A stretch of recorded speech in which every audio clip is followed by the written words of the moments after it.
Mengapa Allah bisa menjadi manusia? Pertanyaan ini sedikitnya meragukan kemahakuasaan Allah. Bukankah kalau kita mengimani bahwa Allah itu maha kuasa, kita juga mesti menerima bahwa Allah mampu melakukan apapun, termasuk mampu menjadi manusia. Bapak, Ibu, Saudara-saudari yang terkasih, selamat berjumpa kembali. Yesus itu bukan Tuhan. Yesus itu hanya ciptaan Tuhan. Untuk itu, pertanyaan kunci yang mau saya jawab dalam tayangan kali ini adalah, apa benar Yesus itu bukan Tuhan? Kalau umat non-Katolik atau non-Kristen mengatakan bahwa Yesus itu bukan Tuhan, Gereja Katolik tidak pernah mempersoalkannya. Begitulah cara mereka mengenal Yesus, bahwa Yesus hanyalah seorang manusia biasa atau Yesus sekedar nabi, bukan Tuhan. Fenomena ini mengingatkan kita akan pertanyaan Yesus kepada murid-muridnya di Kaisarea Filipi dalam Injil Matius bab 16 ayat 13 sampai dengan ayat 20. Kata orang, siapakah anak manusia itu? Banyak jawaban tempo itu dan sangat variatif. Para murid mengatakan, ada yang mengatakan Yohanes Pembaptis, ada juga yang mengatakan Elia, dan ada pula yang mengatakan Yeremia atau salah seorang dari para nabi. Tetapi Simon Petrus, rasul yang di kemudian hari menjadi paus pertama dalam Gereja Katolik, menjawab seperti ini. Engkau adalah Mesias, anak Allah yang hidup. Apakah Yesus mengingkari pengakuan Simon Petrus ini? Tentu tidak. Yesus justru mengatakan kepada Simon Petrus, berbahagialah engkau, Simon bin Yunus, sebab bukan manusia yang mengatakan itu kepadamu, melainkan Bapa-Ku yang di surga. Simon Petrus menjadi pribadi yang terberkati sebab Allah Bapa telah menganugerahkan kepadanya sebuah pemahaman bahwa Yesus bukan hanya seorang nabi, bukan hanya seorang manusia, tetapi dia sungguh putra Allah.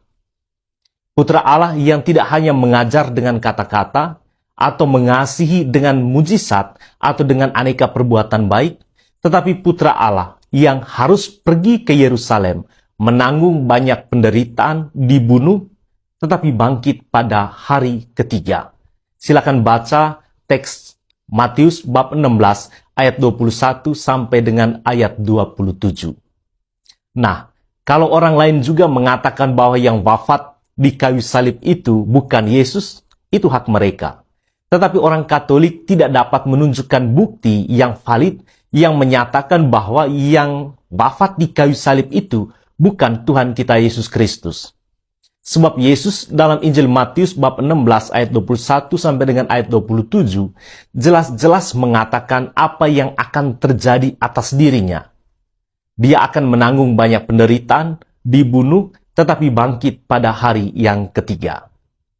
Jadi sampai hari ini, bahkan sampai kapanpun juga, Gereja Katolik tidak dapat membuktikan bahwa Yesus itu hanya seorang manusia atau Yesus itu hanya seorang nabi. Dialah Tuhan.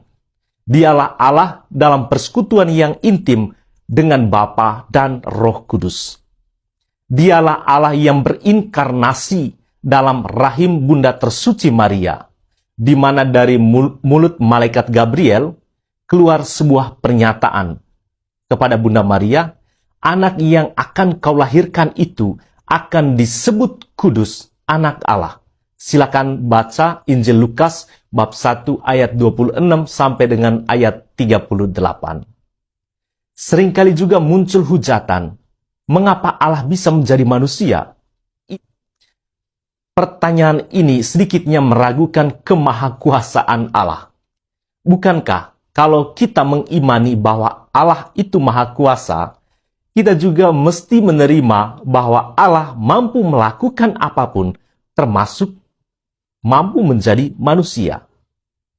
Mengapa kita meragukan peristiwa inkarnasi, Allah menjadi manusia, di tengah kita mengimani bahwa Allah itu Allah yang maha kuasa? Kalau kamu menyebut aku guru dan Tuhan, katamu itu tepat. Sebab memang akulah guru dan Tuhan. Demikian kata-kata Yesus dalam Injil Yohanes bab 13 ayat 13. Yesus bukan sekedar nabi, tetapi Tuhan. Dan keberadaan Yesus sebagai Tuhan bukan karena orang Katolik yang mentuhankan dia, tetapi Yesus sendiri yang mengafirmasi pernyataan para rasul dengan mengatakan, "Akulah Guru dan Tuhan." Semoga tayangan ini bermanfaat bagi umat Katolik di tengah gempuran tuduhan yang mengatakan Yesus bukan Tuhan.